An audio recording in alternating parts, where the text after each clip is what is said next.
যেই কোম্পানি তাকে কি ঘুষ গিফট বলছেন কেন? গিফট। সুদ সুদ খাই না আমরা, মুনাফা খাই, বুঝলেন না? সুদ খাই না আমরা, ইন্টারেস্ট খাই। চালাকি মানুষ ধরতে না পারলে কে ধরবে? তাই বলে আপনাকে বলছেন এটা একটা কৌশল, আপনাকে কি বলে দিলাম, বুঝলেন না? আল্লাহ মুমিনদেরকে বলছেন ঈমান আনো, তার মানে হে মুমিনরা তোমরা সঠিক পরিপূর্ণ নির্ভেজাল ঈমান আনো। বুঝতে পেরেছেন? তার মানে মসজিদে যারা গিয়ে সালাত আদায় করছে ঈমান আছে, কিন্তু এদের ভিতরে প্রকৃত ঈমান নাই। এই কথাই মুহাম্মদ সাল্লাল্লাহু আলাইহি ওয়াসাল্লাম বলছেন মসজিদ ভরা থাকবে মুসল্লি, কারোর ভিতরে কি থাকবে না? ঈমান। ঈমান আছে কিন্তু ওটা প্রকৃত ঈমান না। ঈমান আছে কিন্তু ঈমানের পাওয়ার নাই। আমাদের ঈমানের পাওয়ার, রাসূল সাল্লাল্লাহু আলাইহি ওয়াসাল্লাম বলছেন লা ইয়াজনি জানি হিনা ইয়াজনি ওয়া হুয়া মুমিন।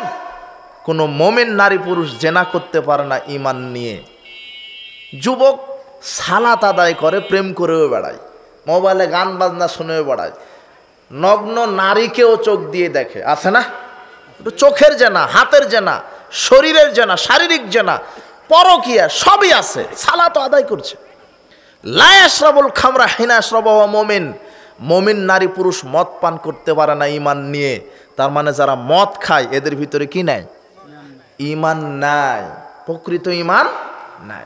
আপনি এখান থেকে উঠে গিয়ে সিগারেট ধরাবেন, আপনি এখান থেকে উঠে গিয়ে মসজিদ থেকে বের হয়ে গিয়েই আপনার জর্দা দিয়ে পান খাবেন। আর আমি বলেছি যে এই জর্দাখুর এই গাঁজাখুরের চাইতে খারাপ। জর্দাখুর কার চাইতে খারাপ? যে গাঁজা খায় এ কিন্তু লুকিয়ে পালিয়ে পালিয়ে খায়, কিন্তু এদেশের হুজুরেরা জর্দা মারে মসজিদের ভিতরে মারে, বুঝলেন না? এই বিড়িখুর সিগারেটের খুরের চাইতে জর্দাখুর কি খারাপ। সিগারেট যারা খায় যুবকরা আমাদেরকে দেখলেই গোপনে যায়, অন্যদিকে দৌড় মারে, তাই না? জর্দা যে খায় মুরব্বী আমাদের সামনে খায়, মসজিদের ভিতরে খায়। অথচ যুবক তুমি যে বিড়ি সিগারেট দিয়া বা ফেনজিডিল খাও, মুরব্বী আপনাকে বলছে আপনি যে জর্দা খান এটা কত নিকৃষ্ট খাবার আপনার জানা আছে? এটা হারাম, এর ভিতরে মাদকতা আছে। আপনি এত নিকৃষ্ট খাবার খান যেটা শুয়োরেও খায় না, কুকুরেও খায় না, বানরেও খায় না। আর সিগারেট ফেলে দিয়ে দেখেন যে কুকুরকে, ওকে খাবে না, বুঝলেন নি? একটা সিগারেট যাই যুবক তুমি যে খাচ্ছ তুমি ফেলে দাও, কুকুর মুখ দিয়ে বলবে এরকম নিকৃষ্ট খাবার আমার মুখে কোনোদিন আসেনি। কুকুর এই কথা বলবে, যেটা কুকুরে খায় না যুবক সেটা তুমি খাও। তোমাকে তো আমি আসতেই দেখলাম তুমি সিগারেট খালা, এই জন্য তোমাকে বলছি তওবা করো। সিগারেট জর্দা চিবিয়ে খায়, এ কত খারাপ। যে শুকুরের সামনে দেন জর্দা কি খাবে না, আপনি চিবিয়ে খাচ্ছেন, মানে আপনি প্রমাণ করছেন যে আপনি শুকুরের চাইতে কি খারাপ। বুঝেন কথা কিছু? এই যুবক তুমি প্রমাণ করলা যে আমি কুকুরের চাইতে কি খারাপ। আর তুমি কি জানো যে জর্দা বিড়ি সিগারেট এগুলি জাহান্নামের খাদ্য? আল্লাহ বলছেন আমি জাহান্নামীদেরকে যেটা খেতে দিব পেট ভরবে না। সিগারেট খেলে পেট ভরে, তা না? জাহান্নামীদেরকে যেটা খেতে দিব সেটা শরীর পরিপুষ্ট হবে না। গাঁজা খেলে শরীর পরিপুষ্ট হয়, তার মানে জাহান্নামের খাদ্যের সাথে কি আছে? মিল আছে। এত দুর্গন্ধ, এই যে জিনিস যে খায় তার মুখের তার শরীরের দুর্গন্ধ হচ্ছে গ্রামের টয়লেটের চাইতে বেশি দুর্গন্ধময়। ওর কাছে ভিড়া যায় না, ওর এত অত্যাচার। যুবক তুমি তওবা করো। এই মাদকতা তোমার যৌবনকে ধ্বংস করবে, তোমার কেরিয়ারকে ধ্বংস করবে, তোমার শিক্ষা জীবনকে ধ্বংস করবে, তোমার এই জীবন নষ্ট করবে, দুনিয়া ধ্বংস করবে, অর্থ ধ্বংস করবে, তোমার পরকালও ধ্বংস করবে। এর নাম হচ্ছে মাদকতা। আর এই নারীর প্রলোভনে তুমি পড়ো না। তোমার জন্য নারী একজন আল্লাহ রেডি করে রেখেছেন তোমার তাকদিরে। তুমি অযথা তাড়াহুড়া করতে গিয়ে তোমার যৌবন জীবন সব নষ্ট করে ফেলছো। তুমি নারীর ফাঁদ থেকে আর এই মাদকতা থেকে আল্লাহ তোমাকে রক্ষা করুক, আল্লাহুম্মা আমিন। বলছিলাম যে মাদকতা সেবন করতে পারে না ঈমান নিয়ে। দেখেন কত মুসল্লি, এরা সালাত আদায় করে, সিগারেটও খায়, আছে না? এই যুবক, তোমার নানি আর দাদি তাহাজ্জুদ পড়ার জন্য উঠেও আগে গোল ভিতরে ঢুকিয়ে দিয়ে তাহাজ্জুদে দাঁড়ায়। তোমার দাদির তাহাজ্জুদ কেমন হয়েছে জানো? তোমার দাদির তাহাজ্জুদ হয়েছে যে তোমার দাদা 20 বছর তাহাজ্জুদ পড়ে কিন্তু কোনোদিন ওযু করেনি। কি করেনি? ওযু। ওযু ছাড়া তাহাজ্জুদ যেমন, মুখে গুল ঢুকিয়েও তাহাজ্জুদ তেমন। বুঝলেননি কথা? হ্যাঁ, ওযু ছাড়া তাহাজ্জুদ যেমন, সিগারেট খেয়ে সালাতে দাঁড়ানো তেমন, একই সমান, কোনো ফারাক নাই, কোনো পার্থক্যই নাই। রাসূল সাল্লাল্লাহু আলাইহি বলছেন, মান শারবাল খামরা ওয়া সাকিরা লাম তুকবাল্লাহু সালাতুন আরবানা সাবান। যে ব্যক্তি একটা বার মুখে তামাক দিবে, জর্দা, গুলিয়াবাজ, একবার মাদক দিবে মুখে, তার 40 দিনের কোনো ইবাদত আল্লাহ কবুল করবেন না, কোনো ইবাদত। দেখো এখন তোমার ঈমান আছে কিনা যুবক, ঈমান বুঝো আগে।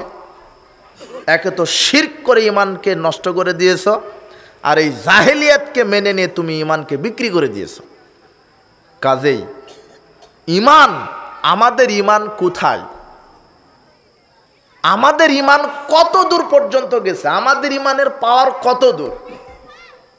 সাহাবাদের ঈমান কিরকম ছিল জানতে ইচ্ছে করে না? সাহাবাদের ঈমানের পাওয়ার কেমন ছিল জানেন?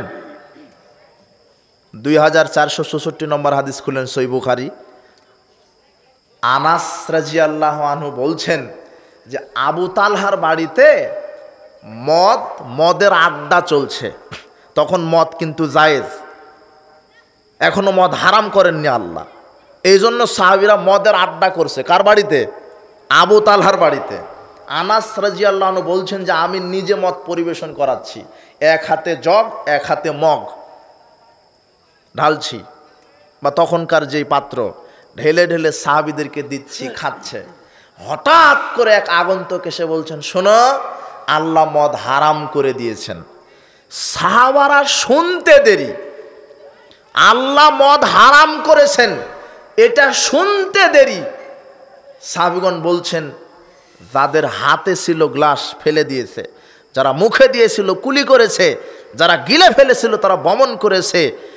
এমন চিত্র হলো যে মদিনার অলিতে গলিতে মদের বন্যা বয়ে গেল। সাহাবারা একটা জিনিস শুনতে দেরি, মানতে দেরি করেননি। যুবক, তুমি, তোমার বাপ দিন রাত শুনছো যে বিড়ি, সিগারেট, এই মদ, এই গুল, জর্দা, ইয়াবা, ফেনসিডিল হারাম। 20 বছর ধরে তোমার বাপ শুনছে সুদ হারাম, এখনো সুদ খায়। দেখো, 20 বছর ধরে তুমি শুনছো যে এইগুলি মাদকতা হারাম, এখনো ছাড়তে পারো না। আর সাহাবীদের 20 সেকেন্ড লাগেনি। কথা মনে বোঝাতে পারলাম না? মানে সাহাবাদের ইমানের যে পাওয়ার, 20 সেকেন্ড লাগলো না। শুনতে দেরি, মানতে দেরি হয়নি। আর একটা শোনো, খয়বারের যুদ্ধে বিজয় হয়েছে সাহাবারা। বিজয়ী হওয়ার পরে আনন্দে পিকনিক করেন না? এই যুবক, তোমরা পিকনিক করো তো? পিকনিক বোঝো? হাঁস জব করো, মুরগি জব করো, গরু জব করো, খাসি জব করো। সাহাবারা যুদ্ধের আনন্দে বিজয়ে গাধা জবহ করেছে। গাধা তখন হালাল, গৃহপালিত গাধা জবহ করে রান্না একেবারে কমপ্লিট। রান্না যখন শেষ হয়, নাকে কি আসে? ঘ্রাণ আসে না?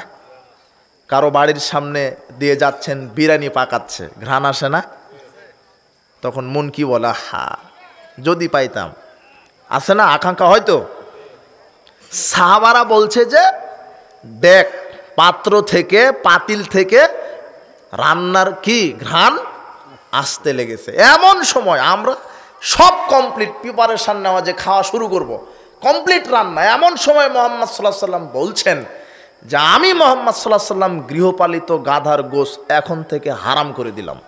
কোরআন মাজিদে কিন্তু গৃহপালিত গাধা হারাম এ কথা নয়। আল্লাহ যেমন শরীয়তে কিছু হারাম করেছেন, এরকম হারাম করার অধিকার রাসূলকেও দিয়েছেন। সুবহানাল্লাহ। রাসূল সাল্লাল্লাহু আলাইহি সাল্লাম হারাম করলেন কি? আল্লাহর আদেশে গাধা, গৃহপালিত গাধাকে হারাম করলেন। সাহাবারা রাসূল সাল্লাল্লাহু আলাইহি সাল্লামের বিধান এটা শুনতে দেরি, লাথি মেরে পাতিল ফেলে দিতে দেরি করেননি। সুবহানাল্লাহ। আর আপনার এই টাঙ্গাইল সখীপুরবাসী হলে ওই সময়তে বলতেন, এখন বলতেন যে আল্লাহর রাসূল, যেহেতু তেল মশলা খরচ হয়েই গেছে, রান্না হয়েই গেছে, অন্তত আজকে খেয়ে নি, কাল থেকে আর খাবো না। আপনি কত বড় মুনাফিক চিন্তা করেন। সাহাবাদের মানতে দেরি হলো না। আর যুবক, তুমি কতদিন থেকে শুনছো যে দাড়ি ছাড়তে হবে, এখনো ছাড়তে পারো না। কতদিন থেকে শুনছো যে প্যান্ট টাকনুর নিচে পড়লে জাহান্নামে যাওয়া লাগবে, এখনো প্যান্ট তোমার টাকনুর নিচে আছে। তোমার বাপ, তোমার মা, কতদিন তোমার মা শুনছে যে বেপরদায় চলা যাবে না, গিবাত করা যাবে না, তাও ঢং ঢং করে বাজারে গেছে। তোমার মা আজকেই বাজারে গেছিল, তদন্ত করো তুমি। আর তোমার বোন তো প্রতিদিন কোচিংয়ের নাম দিয়ে বয়ফ্রেন্ডের সাথে ঘুরতে যায়, বয়ফ্রেন্ডের সাথে কোচিং করে। 2 মাস না হতেই বিয়ের আগে তোমার বোনের পেটে বাচ্চা এসে বসে আছে। তুমি তো জানো না, ফতুয়া তো আমাদের কাছে জিজ্ঞাসা করে, বলছে যে হুজুর, আমার মেয়েকে বিবাহ দিলাম, 2 মাস হয়নি, পেটে 4 মাসের বাচ্চা। তখন আমি বললাম যে আপনার মেয়ে কতবার শিক্ষা সফরে গেছে? তো বলছে যে বেহিসাব। শিক্ষা সফর বুঝো না? শিক্ষা সফরে যেতে নিষেধ করিনি, কিন্তু দিয়ে পাঠিয়েছে মালাকুল মউতের সাথে। যার সাথে গেছে ও যুবক, বলছে যে আব্বু কোনো চিন্তা নেই, বয়ফ্রেন্ড আছে সাথে। আপনার মেয়ে আপনাকে বলছে আব্বু কোনো চিন্তা নেই, 3 দিন কক্সবাজারে থাকবো, আমার সাথে বয়ফ্রেন্ড আছে, বয়ফ্রেন্ড আছে। শোনো এই যুবক, শোনো, তোমার মা হজ করতে যেতে পারবে না তোমার বাপকে না নিয়ে। মাহারাম ছাড়া হজে যাওয়া হারাম। যে জায়গাতে হজে যাওয়া হারাম, হজ করা হারাম মাহারাম ছাড়া, সে জায়গাতে তোমার মা, তোমার বোন, তোমার বেটি, আপনার বেটি ওই শিক্ষা সফরে গেছে এই ইয়ের সাথে, বয়ফ্রেন্ডের সাথে। জায়গাতে হজ করতে যাওয়া হারাম মাহারাম ছাড়া, সে জায়গাতে তোমার বোন, তোমার মা আর আপনার বেটিটা শিক্ষা সফরে গেছে কার সাথে? ইবলিশের সাথে। তো বাচ্চা তো আসবেই, বিয়ের আগেই তো বাচ্চা আসবে। আর কত বাচ্চা নষ্ট করেছে, পেপার পত্রিকায় পড়ো না? আগামী প্রজন্ম আসবে, কিছু সন্তানেরা তাদের বাপের নাম বলতে পারবে না। এই 31st নাইট, পয়লা বৈশাখ, আর একটা তো বিশ্ব লুচ্চা দিবস আছেই, নাই? বিশ্ব লুচ্চা দিবস এই ইহুদি খ্রিস্টান তৈরি করেছে এই কুকুরের মতো জোড়া লাগানোর জন্য। এই দিনে আপনারই বেটি, ঠিক বলেন না? ঠিক বলেই তো বলছি, ঠিক। আপনার বেটি আর আপনার মেয়ে এই দিনে জোড়া লাগে কুকুরের মতো। আপনি মুসলিম, ইমান কোথায় আছে? হজ করে এসে তাসবি দিয়ে তাসবি দানা টিপছেন, আর বেটি গেছে বিশ্ববিদ্যালয় উলঙ্গ হয়ে 31st নাইট পালন করে, মাথায় কাপড় নেয়, ঠোঁটে লিপস্টিক, কপালে টিপ, উলঙ্গ হয়ে ঘুরতে গেছে। আপনার হজ 100 বার কবর হয়ে যাবে, তাও জান্নাত হবে না। সালাসাতুন কাদ হারামাল্লাহু আলাইহিমুল জান্নাহ, 3 শ্রেণীর মানুষের উপরে জান্নাত হারাম। তার এক হচ্ছে আপনি, দায়ুস। দায়ুসকে, যার বউ বেটি বেপরদায় চলে। ও হজ যাকাত তাহাজ্জুদ আদায় করো, জান্নাত হবে না। আগে বউ বেটি ঠিক করেন, তারপরে জান্নাত। বুঝেন নি? হ্যাঁ। তোমার বোন কতদিন থেকে শুনছে যে সালাত আদায় করতে হবে, এখনো করে না। তুমি কতদিন থেকে শুনছো? আর সাহাবার একটা কথা শুনতে দেরি, মানতে দেরি করেননি। তোমার বাপ কতদিন থেকে শুনছে যে সুদ হারাম, এখনো খাই। তোমার মা কতদিন থেকে শুনছে যে গীবত করলে জাহান্নামে যাওয়া লাগে, এখনো করে। তার মানে তোমার মা বুঝেইনি ইমান কি জিনিস। বুঝেছে না? বুঝলে তো এরকম হতো না। তোমার বাপ যদি বুঝতো যে ইমান এরকম, তাহলে সালাত না আদায় করে থাকতে পারতো না। যেই ইমান, এই যুবক শোনো, যেই ইমান তোমার এই দুনিয়াতে সিগারেটের আগুন নিভাতে পারছে না, সেই ইমান জাহান্নামের আগুন নিভাবে? এটা হয়? যেই ইমান আজানের পরে মসজিদে নিয়ে যেতে পারছে না, সেই ইমান জান্নাতে নিয়ে যেতে পারবে? অসম্ভব, অসম্ভব ব্যাপার। যে ইমান তোমাকে 5 ওয়াক্ত সালাত আদায় করাতে পারে না, সেই ইমান জান্নাতে নিয়ে যেতে পারবে? তোমার বাপের যে এত ক্ষমতা, বলছে যে কত নামাজিকে দেখলাম, আমি নামাজ না আমার ঠিক থাকতে পারে। কি ঠিক আছে ওর? এর আগে শুনলেন না হাদিস, যে সালাত আদায় করার পরেও কি নাই? সালাত আদায় করার পরেও ইমান নাই। আর তোমার বাপের সালাত আদায় না করে কি আছে? ইমান আছে। তোমার বাপ কত খারাপ। আবার বলছে কি যে আল্লাহর অনেক দয়া, দুই একদিন জাহান্নাম দিবে, তারপরে তো আল্লাহর দয়া, নবীর সুপারিশ, শেষ নবীর উম্মত, আমরা জান্নাতে যাব, দুই একদিন থাকবো। বেকুব, জাহান্নামে পড়তে লাগবে 70 বছর। কত বছর? 70 বছর পড়তে লাগবে। শয়তান বের হবে কখন? ইয়াতাসাআলুনা আনিল মুজরিমিন মা সালাকাকুম ফি সাকার। আল্লাহ অপরাধীদেরকে জিজ্ঞাসা করবে কেন জাহান্নামে এসেছো? তখন তারা কি বলবে জানেন? ক্বালু লাম নাকু মিনাল মুসাল্লিন, আমরা নামাজ পড়তাম না। জাহান্নামে যাওয়ার কারণ কি হলো? নামাজ না পড়া। আর তোমার বাপের নামাজ না পড়ে কি ঠিক আছে? ইমান ঠিক আছে। ও এত খারাপ। সাহাবারা কোনো আমল ত্যাগ করাকে কুফরি ফতোয়া দেননি সালাত ব্যতীত। মা কানা আসহাবু মুহাম্মাদিন সাল্লাল্লাহু আলাইহি ওয়াসাল্লাম লা ইয়ারাউনা শাইয়্যাম মিনাল আমালে তারকাউ কুফরুন গারাস সালাত। সাহাবারা কোনো আমল ছেড়ে দেওয়াকে কুফরি বলতেন না। কোন আমল ব্যতীত? সালাত। যদি তাদের মধ্যে কেউ সালাত ত্যাগ করতো, সাহাবারা সরাসরি ফতোয়া দিতেন যে কি করেছে? কুফরি করেছে। রাসূল বলছেন বাইনাল ঈমান ওয়াল কুফরে তারকুস সালাত। ঈমান আর কুফরের মধ্যে পার্থক্য কি? সালাত। যে সালাত আছে 5 ওয়াক্ত, সে ঈমানদার। যে সালাত আদায় করে না সে কি? কাফের।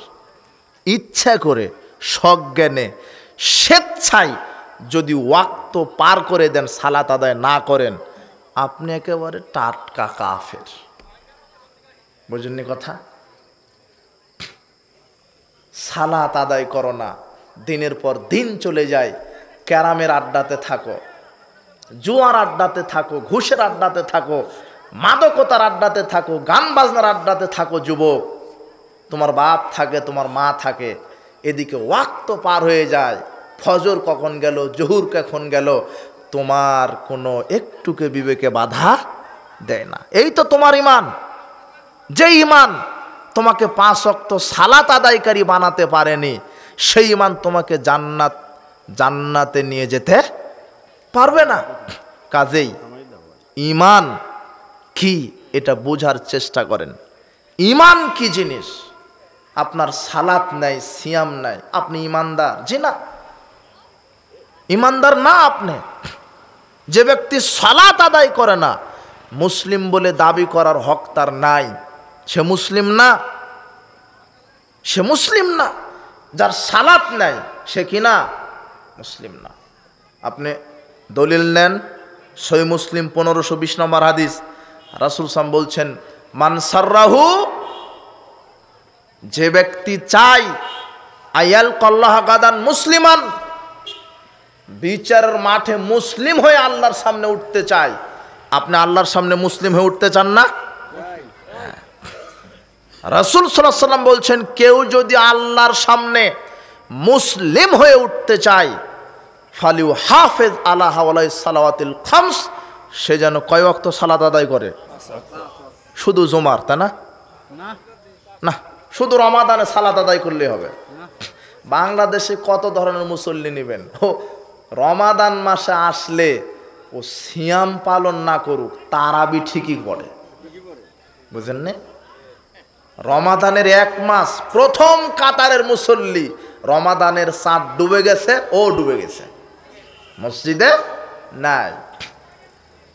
শুক্রবার আসলেই জায়নামাজ, আতর, সেন্ট, পায়জামা, পাঞ্জাবি দামি, প্রথম কাতারের মুসল্লি জুমার দিনে, কিন্তু পরের আসরের ওয়াক্তে আর তাকে খুঁজে পাওয়া যায় না।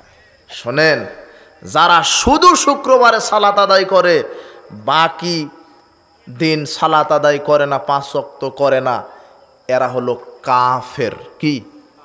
কাফের। শুধু যারা জুমার দিনে সালাত আদায় করে, বাকি দিনে সালাত আদায় করে না, এরা হলো কাফের। শুধু যারা জুমার দিন আর শুধু যারা রমাদানে সালাত আদায় করে, এরা মুসলিম না। মুসলিম হতে গেলে কয় ওয়াক্ত সালাত প্রয়োজন? 5 ওয়াক্ত। আর ফাওয়াইলুল লিল মুসল্লিন কোন সূরার আয়াত?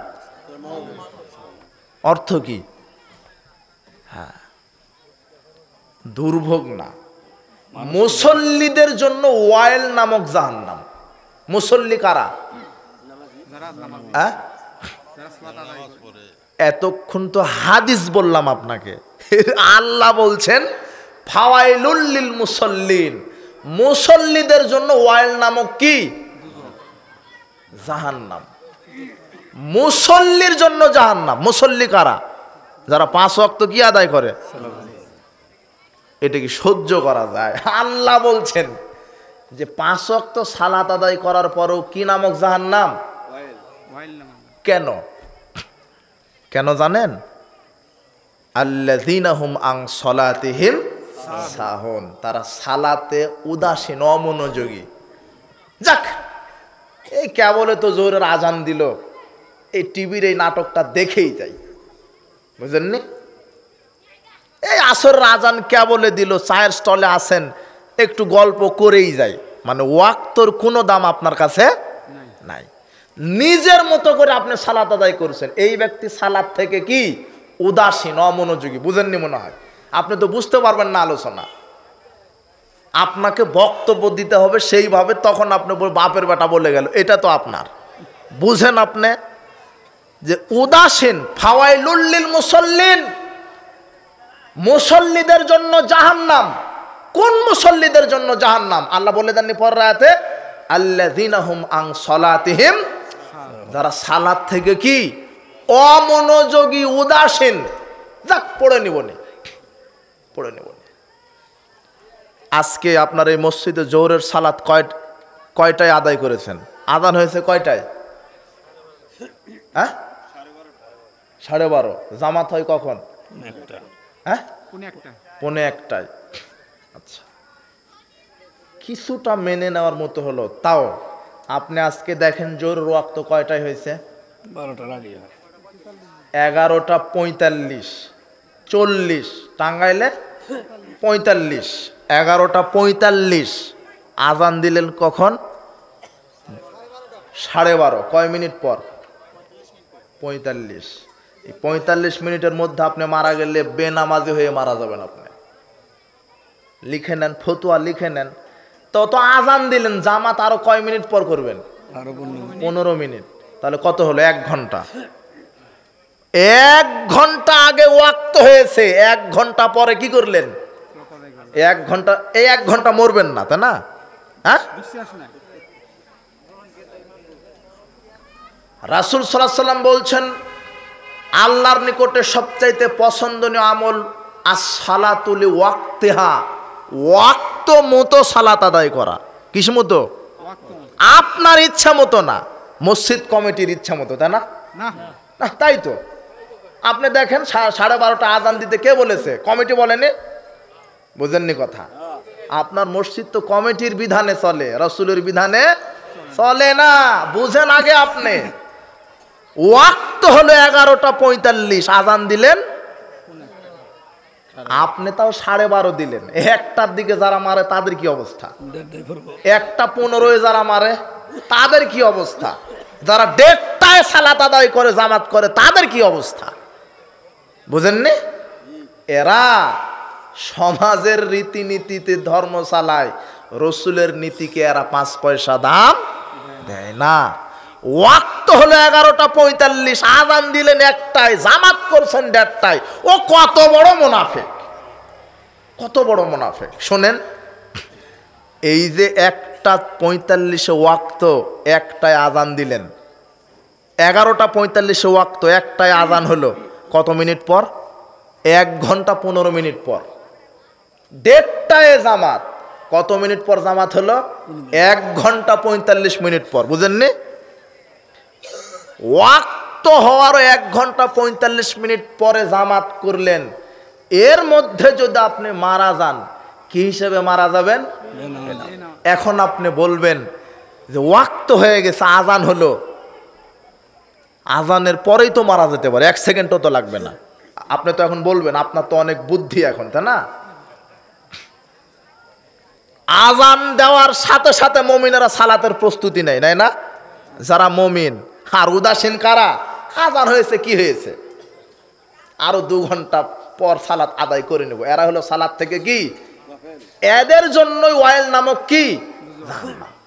রাসূল সাল্লাল্লাহু আলাইহি ওয়াসাল্লাম বলছেন ওয়াংতিজারুস সালাতে বাদাস সালাত, যারা এক সালাতের পরে আর এক সালাতের অপেক্ষায় থাকে, ফাযালিকুমুর রিবাত ফাযালিকুমুর রিবাত ফাযালিকুমুর রিবাত, সে যেন সালাতের মধ্যেই থাকে। বুঝেননি? আযান হয়ে গেছে, মুমিন প্রস্তুতি নিচ্ছে, তার মানে সে সালাতের মধ্যে আছে। ওই অবস্থায় মারা গেলে সে সালাত আদায় করা অবস্থাতেই মারা যাবে। সুবহানাল্লাহ। দলিল নেন আপনি, ইচ্ছা মতো মসজিদ চালান, জামাত চালাচ্ছেন, এরাই হচ্ছে সালাত থেকে অমনোযোগী। আপনি সমাজের রীতিনীতি দিয়ে ধর্ম চালায়েন না, ধর্ম চালাবেন কার নীতিতে?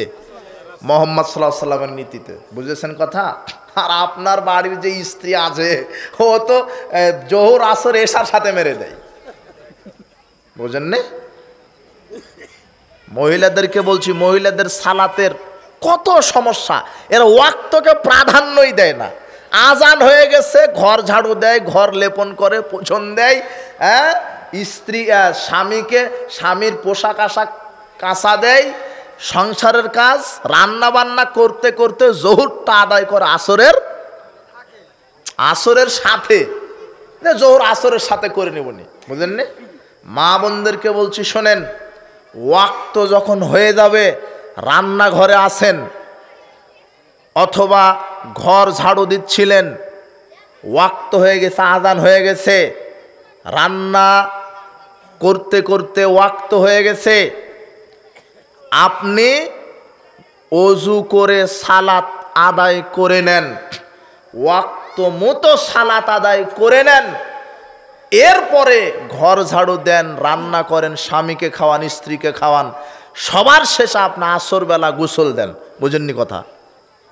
গোসল ছাড়াও সালাত হবে না যদি ফরজ গোসল না হয়। বুঝেননি? আর ফরজ গোসল হয়ে গেলে তো সকাল সকালে কি করে নেবেন? ফজর আগে কি করে নেবেন? গোসল করে নেবেন না? আরে জামাই গেছে শ্বশুর বাড়ি, কোথায়? হ্যাঁ, বউকে নিয়ে গেছে। জামাই কোথায় গেছে? শ্বশুর বাড়ি। কাকে নিয়ে গেছে? বউকে নিয়ে গেছে। তো 3 দিন ছিল, তো জামাই তো আর কি খোঁজা না, খোঁজা বুঝেন? স্ত্রী মিলন করা লাগবে না? আপনারা মনে হয় করেন না, লজ্জা পাচ্ছেন তাই না? আমরা এটা করি না, এরকম নাকি? তো জামাই স্ত্রী মিলন করেছে, লজ্জায় কি করেনি? শাশুড়ি টের পেলে বলবে জামাই এত নির্লজ্জ, শ্বশুর বাড়ি এসেও। বুঝেন না? শ্বশুর কি মনে করবে? জামাই এত নির্লজ্জ, শ্বশুর বাড়ি এসেও। শ্বশুর মনে হয় খোঁজা, তাই না? শ্বশুর স্ত্রী মিলন এরকম নাকি? আরে এই রোগ প্রত্যেক যুবকের। শ্বশুর বাড়ি গিয়ে স্ত্রীর কাছে গেছে, লজ্জা শরমে কি করে না? গোসল নাই, সালাত নাই। আরে তুমি এটা একেবারে অমুসলিম। লজ্জা তুমি করো, লজ্জা তুমি করো না, শয়তান তোমাকে লজ্জা করায়। কিসের লজ্জা? তোমার শ্বশুর শাশুড়ি খোঁজা। বুঝনি কথা? শ্বশুর বাড়ি গেছ, স্ত্রী মিলন হয়েছে, ওখানে গোসল করো। শোবে সাদিকের আগে গোসল হবে, ফজরের জামাত হবে। এটাই হলো মুসলমানিত্ব। বুঝেছেন? এই কথা বলে দিলাম। তো এখানে কি মহিলাদেরকে বলছি, গোসল ফরজ হলে তো ফজরেই করে ফেলেছেন আপনি, এখন তো আর গোসল করা লাগবে না, শরীর সাফ আছে, ওয়াক্ত হয়ে গেছে, রান্না এখনো শেষ হয়নি, ঘর ঝাড়ু দেওয়া শেষ হয়নি, স্বামীকে খাওয়ানো শেষ হয়নি, কি হয়েছে? আগে ওয়াক্ত মতো কি আদায় করতে হবে? সালাত। এরপরে ঘর পুচন দেন, গোসল দেন, সেটা পরে। কিন্তু আপনি সালাতকে নিয়ে যাবেন আসরের সময়তে, আপনার জন্যই ওয়াইল নামক কি জাহান্নাম। লিখে রাখেন, এটা আল্লাহর ফতোয়া।